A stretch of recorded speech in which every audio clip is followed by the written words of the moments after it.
ആകാശവാണി.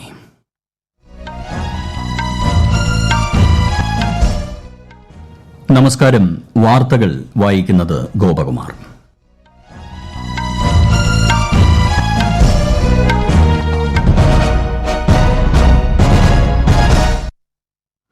പ്രധാന വാർത്തകൾ. രാജ്യത്ത് തെരഞ്ഞെടുപ്പ് പ്രചാരണ പരിപാടികൾ ഊർജിതം. പ്രധാനമന്ത്രി നരേന്ദ്രമോദി ഇന്ന് മഹാരാഷ്ട്രയിലും ഛത്തീസ്ഗഡിലും പ്രചാരണങ്ങളിൽ പങ്കെടുക്കും.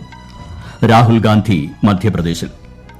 കേരളം ഉൾപ്പെടെ രണ്ടാംഘട്ട വോട്ടെടുപ്പ് നടക്കുന്ന സംസ്ഥാനങ്ങളിൽ നാമനിർദ്ദേശ പത്രിക പിൻവലിക്കാനുള്ള സമയപരിധി ഇന്ന് അവസാനിക്കും. കര, വ്യോമ, നാവികസേനാ മേധാവികൾ പങ്കെടുക്കുന്ന പരിവർത്തൻ ചിന്തൻ സമ്മേളനത്തിന് ഇന്ന് ന്യൂഡൽഹിയിൽ തുടക്കം. ഇന്ത്യ പെറു വ്യാപാര കരാറിന്റെ 7ാം വട്ട ചർച്ചകൾക്ക് ന്യൂഡൽഹിയിൽ തുടക്കമായി. IPL ക്രിക്കറ്റിൽ ഇന്ന് Chennai Super Kings Kolkata Knight റൈഡേഴ്സുമായി ഏറ്റുമുട്ടും. വാർത്തകൾ വിശദമായി. പൊതു തെരഞ്ഞെടുപ്പിന്റെ 1ാംഘട്ട വോട്ടെടുപ്പിന് 10 ദിവസം മാത്രം ശേഷിക്കെ രാജ്യത്ത് പ്രചാരണം ശക്തമാക്കി രാഷ്ട്രീയ മുന്നണികൾ. വിവിധ രാഷ്ട്രീയ പാർട്ടികളുടെ ദേശീയ നേതാക്കൾ പ്രചാരണ രംഗത്ത് സജീവമായി. പ്രധാനമന്ത്രി നരേന്ദ്രമോദി ഇന്ന് മഹാരാഷ്ട്രയിലെ ചന്ദ്രപൂർ സന്ദർശിക്കും. ചന്ദ്രപൂർ, ഗഡ്ചിരോളി ലോക്സഭാ മണ്ഡലങ്ങളിലെ സ്ഥാനാർത്ഥികൾക്ക് വേണ്ടി അദ്ദേഹം പ്രചാരണം നടത്തും. വനമന്ത്രി സുധീർ മുക്തിവാറാണ് ചന്ദ്രപൂരിലെ BJP സ്ഥാനാർത്ഥി. ഗഡ്ചിരോളിയിൽ അശോക് നെതയാണ് സ്ഥാനാർത്ഥി. കോൺഗ്രസിനായി മുൻ MP ബാലു ധനോർക്കറുടെ ഭാര്യ പ്രതിഭയാണ് ഇവിടെ മത്സരിക്കുന്നത്. ഗഡ്ചിരോളിയിൽ ഡോക്ടർ നാംദേവ് കിഷനും മത്സരിക്കുന്നു. രാംതഗ് മണ്ഡലത്തിലെ മഹായുതി സഖ്യം സ്ഥാനാർത്ഥി രാജു വാർവേയ്ക്ക് വേണ്ടി ഈ മാസം 10-ന് പ്രധാനമന്ത്രി പ്രചാരണത്തിനെത്തും. ഛത്തീസ്ഗഡിലെ ബസ്തർ മേഖലയിൽ പ്രധാനമന്ത്രി നരേന്ദ്രമോദി ഇന്ന് പൊതുസമ്മേളനത്തെ അഭിസംബോധന ചെയ്യും. അമാബൽ ഗ്രാമത്തിൽ വിജയ് സങ്കൽപ് ഷാൻ ഖാനത്ത് റാലിയെ അഭിസംബോധന ചെയ്തുകൊണ്ട് ഛത്തീസ്ഗഡിലെ തെരഞ്ഞെടുപ്പ് പ്രചാരണ പ്രവർത്തനത്തിന് പ്രധാനമന്ത്രി തുടക്കമിടും. ബസ്തറിൽ ഈ മാസം 19-നാണ് തെരഞ്ഞെടുപ്പ്. കോൺഗ്രസ് നേതാവ് രാഹുൽ ഗാന്ധി ഇന്ന് മധ്യപ്രദേശിലെ പ്രചാരണ പ്രവർത്തനങ്ങളിൽ പങ്കെടുക്കും. സിയോണി, ഷദോൾ എന്നിവിടങ്ങളിലാണ് രാഹുലിന്റെ പ്രചാരണം. പാർട്ടിയുടെ മുതിർന്ന നേതാക്കളായ പ്രിയങ്ക ഗാന്ധി ഉൾപ്പെടെയുള്ളവർ താമസിയാതെ സംസ്ഥാനത്തെത്തും. സംസ്ഥാനത്ത് നാമനിർദ്ദേശ പത്രിക പിൻവലിക്കാനുള്ള അവസാന ദിവസം ഇന്നാണ്.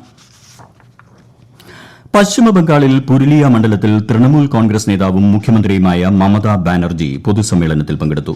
സംസ്ഥാനത്തിന്റെ വികസനത്തിന് തൃണമൂൽ കോൺഗ്രസ് പ്രതിജ്ഞാബദ്ധമാണെന്ന് അവർ പറഞ്ഞു. 2ാം ഘട്ടത്തിൽ വോട്ടെടുപ്പ് നടക്കുന്ന കേരളം ഉൾപ്പെടെയുള്ള ഇടങ്ങളിൽ മത്സര ചിത്രം ഇന്ന് വ്യക്തമാകും. നാമനിർദ്ദേശ പത്രിക പിൻവലിക്കാനുള്ള സമയപരിധി ഇന്ന് പകൽ 3-ന് അവസാനിക്കുന്നതോടെ അന്തിമ സ്ഥാനാർത്ഥി പട്ടികയാകും. സ്ഥാനാർത്ഥികൾക്കുള്ള ചിഹ്നവും ഇന്ന് അനുവദിക്കും. 2ാം ഘട്ടത്തിൽ 88 മണ്ഡലങ്ങളിൽ ഈ മാസം 26-നാണ് വോട്ടെടുപ്പ്. ഔട്ടർ മണിപ്പൂരിന്റെ ഒരു ഭാഗത്തും ഇതോടൊപ്പം വോട്ടെടുപ്പ് നടക്കും. സൂക്ഷ്മ പരിശോധന പൂർത്തിയായപ്പോൾ കേരളത്തിൽ 204 പത്രികകൾ സ്വീകരിച്ചിട്ടുണ്ട്. അന്തിമ വോട്ടർ പട്ടികയിൽ കേരളത്തിൽ 2,77,49,159 വോട്ടർമാർ ഇടം നേടിയിട്ടുണ്ട്. കേരളത്തിൽ ഉൾപ്പെടെ പ്രചാരണ പ്രവർത്തനങ്ങൾ സജീവമായി പുരോഗമിക്കുകയാണ്. അന്തിമ ചിത്രം തെളിയുന്നതോടെ പാർട്ടികളുടെ മുതിർന്ന നേതാക്കൾ ഉൾപ്പെടെയുള്ളവർ എത്തും. ഡ്യൂട്ടിക്ക് നിയോഗിക്കപ്പെട്ടിട്ടുള്ള ഉദ്യോഗസ്ഥർക്ക് ഈ മാസം 12 മുതൽ 2ാം ഘട്ട പരിശീലനം നൽകും. തെരഞ്ഞെടുപ്പ് കമ്മീഷൻ 6 സംസ്ഥാനങ്ങൾക്ക് 2 വിഭാഗങ്ങളിലായി പ്രത്യേക നിരീക്ഷകരെ നിയമിച്ചു. യുവാക്കളെയും നഗര വോട്ടർമാരെയും ലക്ഷ്യമിട്ട് കമ്മീഷൻ സോഷ്യൽ മീഡിയ പ്ലാറ്റ്ഫോമുകളിൽ ക്യാമ്പയിനുകൾക്ക് തുടക്കമിട്ടിട്ടുണ്ട്. ജമ്മു കാശ്മീരിലും തെരഞ്ഞെടുപ്പ് പ്രചാരണം ഊർജിതമാക്കി രാഷ്ട്രീയ പാർട്ടികൾ. പ്രധാനമന്ത്രി നരേന്ദ്രമോദി വെള്ളിയാഴ്ച ഉധംപൂരിൽ തെരഞ്ഞെടുപ്പ് റാലിയെ അഭിസംബോധന ചെയ്യും. ഉത്തർപ്രദേശ് മുഖ്യമന്ത്രി യോഗി ആദിത്യനാഥ് മറ്റന്നാൾ കത്വയിൽ റാലിയിൽ പങ്കെടുക്കും. കോൺഗ്രസിന്റെ താരപ്രചാരകരായ രാഹുൽ ഗാന്ധിയും പ്രിയങ്ക ഗാന്ധിയും വിവിധ ഇടങ്ങളിൽ റാലികളെ അഭിസംബോധന ചെയ്യും. കോൺഗ്രസിന്റെ മറ്റ് മുതിർന്ന നേതാക്കൾ അടുത്തയാഴ്ച ജമ്മു സന്ദർശിക്കും. ഉധംപൂർ, ജമ്മു ലോക്സഭാ സീറ്റുകളിൽ ഈ മാസം 19, 26 തീയതികളിലാണ് വോട്ടെടുപ്പ്. പൊതു തെരഞ്ഞെടുപ്പിനോടനുബന്ധിച്ച് രാഷ്ട്രീയ പാർട്ടികൾക്ക് വിവിധ അനുമതികൾ നൽകുന്നതിനായി സജ്ജമാക്കിയ സുവിധ പോർട്ടൽ ശ്രദ്ധേയമാകുന്നു. 20 ദിവസങ്ങൾക്കിടെ പോർട്ടലിൽ 73,000-ലധികം അപേക്ഷകൾ ലഭിച്ചതായി കേന്ദ്ര തെരഞ്ഞെടുപ്പ് കമ്മീഷൻ അറിയിച്ചു. ലോക്സഭാ തെരഞ്ഞെടുപ്പിൽ ജനപങ്കാളിത്തം വർദ്ധിപ്പിക്കുന്നതിനായി കേന്ദ്ര തെരഞ്ഞെടുപ്പ് കമ്മീഷൻ നൂതന പ്രചാരണ പരിപാടികൾക്ക് തുടക്കം കുറിച്ചു. Turning 18, you are the one എന്നീ സമൂഹ മാധ്യമ പ്രചാരണ പരിപാടികളിലൂടെ പരമാവധി യുവാക്കളെ ജനാധിപത്യ പ്രക്രിയയിൽ ഭാഗമാക്കാനാണ് കമ്മീഷൻ ലക്ഷ്യമിടുന്നത്. ഈ വാർത്തകൾ ആകാശവാണിയിൽ നിന്ന്. ഇന്ത്യ പെറു വ്യാപാര കരാറിന്റെ 7ാം വട്ട ചർച്ചകൾ ന്യൂഡൽഹിയിൽ ആരംഭിച്ചു. ഇരു രാജ്യങ്ങളും തമ്മിലുള്ള വ്യാപാരവും നിക്ഷേപവും പ്രോത്സാഹിപ്പിക്കുന്നതിന് ഉഭയകക്ഷി സഹകരണം ശക്തിപ്പെടുത്തുകയാണ് കൂടിക്കാഴ്ചയുടെ ലക്ഷ്യം. ഇന്ത്യയും പെറുവും തമ്മിലുള്ള ഉഭയകക്ഷി ബന്ധം ശക്തിപ്പെടുത്തുന്നതിനും സാമ്പത്തിക വളർച്ച പ്രോത്സാഹിപ്പിക്കുന്നതിനുമുള്ള രാജ്യത്തിന്റെ പ്രതിബദ്ധതയുടെ തെളിവാണ് ഈ സംരംഭമെന്ന് വാണിജ്യ വ്യവസായ വകുപ്പ് സാമൂഹ്യ മാധ്യമക്കുറിപ്പിൽ പറഞ്ഞു. കര, വ്യോമ, നാവിക സേനകളുടെ സംയുക്ത സമ്മേളനം പരിവർത്തൻ ചിന്തൻ ഇന്ന് ന്യൂഡൽഹിയിൽ നടക്കും. സംയുക്ത സേനാ മേധാവി ജനറൽ അനിൽ ചൌഹാൻ അധ്യക്ഷത വഹിക്കും. ഒരു റിപ്പോർട്ട്. 3 സേനകളുടെയും മേധാവിമാർ, സൈനികകാര്യ വകുപ്പ്, പ്രതിരോധ സേനകളിലെ ഉന്നത ഉദ്യോഗസ്ഥർ തുടങ്ങിയവർ സമ്മേളനത്തിൽ സംബന്ധിക്കും. കൂടുതൽ ഏകോപനത്തിനും മറ്റുമുള്ള പുത്തൻ ആശയങ്ങൾ ചർച്ച ചെയ്യും. ആദ്യമായാണ് ഇത്തരത്തിൽ ഒരു സമ്മേളനം സംഘടിപ്പിക്കുന്നത്. ഭാവിയിലെ ആവശ്യകത മുൻനിർത്തി സൈന്യത്തിൽ വരുത്തേണ്ട പരിഷ്കാരങ്ങൾ സംബന്ധിച്ചും സമ്മേളനത്തിൽ ആശയവിനിമയം നടക്കും. യുദ്ധതന്ത്രങ്ങൾ പുതിയ കാലത്തിനനുസരിച്ച് മാറുന്ന സാഹചര്യം കൂടി കണക്കിലെടുത്താകും ചർച്ചകൾ. News desk, Akashvani. കേരളത്തിൽ 3 ദിവസം കൂടി വിവിധ ജില്ലകളിൽ താപനില ഉയർന്നു നിൽക്കുമെന്ന് റിപ്പോർട്ട്. പാലക്കാട് ജില്ലയിൽ ഉയർന്ന താപനില 41 ഡിഗ്രി സെൽഷ്യസ് വരെയും കൊല്ലം ജില്ലയിൽ 40 ഡിഗ്രി വരെയും ഉയർന്നേക്കും. സാധാരണയേക്കാൾ 2 മുതൽ 4 ഡിഗ്രി വരെ താപനില ചിലയിടങ്ങളിൽ ഉയരും. സംസ്ഥാനത്തെ ഏറ്റവും ഉയർന്ന ചൂട് ഇന്നലെ പാലക്കാട് രേഖപ്പെടുത്തി 40.7 ഡിഗ്രി സെൽഷ്യസ്. തുടർച്ചയായി 4ാം ദിവസമാണ് പാലക്കാട് താപനില 40 ഡിഗ്രിക്ക് മുകളിൽ എത്തുന്നത്. പുനലൂരിൽ ഇന്നലെ 38.4 ഡിഗ്രി രേഖപ്പെടുത്തി. ഡൽഹി വിദ്യാഭ്യാസ ഡയറക്ടറേറ്റിന് കീഴിലെ 2024-25 അധ്യയന വർഷത്തേക്കുള്ള സർക്കാർ സ്കൂളുകളിലെ 6 മുതൽ 9 വരെയുള്ള ക്ലാസുകളിലേക്കുള്ള ഓൺലൈൻ പ്രവേശന നടപടികൾ ഇന്നു മുതൽ ആരംഭിക്കും. ഓൺലൈൻ രജിസ്ട്രേഷൻ ഫോമുകൾ വകുപ്പിന്റെ ഔദ്യോഗിക വെബ്സൈറ്റിൽ ലഭ്യമാക്കും. ഡയറക്ടറേറ്റ് പുറത്തിറക്കിയ സർക്കുലർ പ്രകാരം സർക്കാർ എയ്ഡഡ് സ്കൂളുകളിൽ നാഷണൽ സർവീസ് സ്കീമിന് കീഴിൽ നിലവിൽ പഠിക്കുന്ന വിദ്യാർത്ഥികൾ സ്ഥലം മാറ്റം, റീ അഡ്മിഷൻ എന്നിവയുമായി ബന്ധപ്പെട്ട് കൂടുതൽ സഹായത്തിനായി അവസാനം പഠിച്ച സ്കൂളിനെ സമീപിക്കണം. ഈ വർഷം 3 ഘട്ടമായാണ് പ്രവേശന നടപടികൾ. ആദ്യഘട്ടം അപേക്ഷകരുടെ ഓൺലൈൻ രജിസ്ട്രേഷൻ ഇന്ന് ഉച്ചയ്ക്ക് 12 മണിക്ക് ആരംഭിക്കും. രജിസ്ട്രേഷന്റെ അവസാന തീയതി ഏപ്രിൽ 17.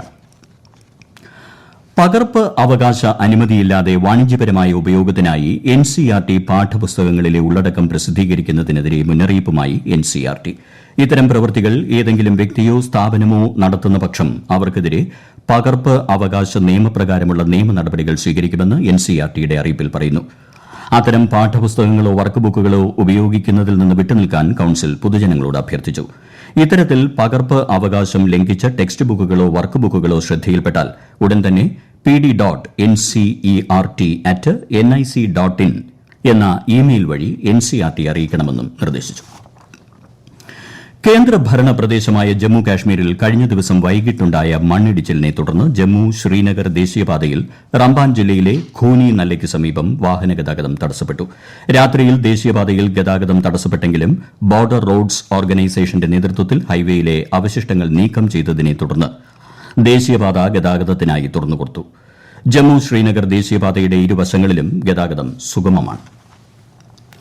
ഛത്തീസ്ഗഡിലെ സുക്മ ജില്ലയിൽ 2ഇടങ്ങളിൽ നിന്ന് നക്സലുകൾ ഒളിപ്പിച്ചിരുന്ന സ്ഫോടക വസ്തുക്കൾ പിടിച്ചെടുത്തു. CRPF, കോബ്ര ബറ്റാലിയൻ എന്നിവയുടെ സംയുക്ത തെരച്ചിലാണ് ആയുധങ്ങൾ കണ്ടെടുത്തത്.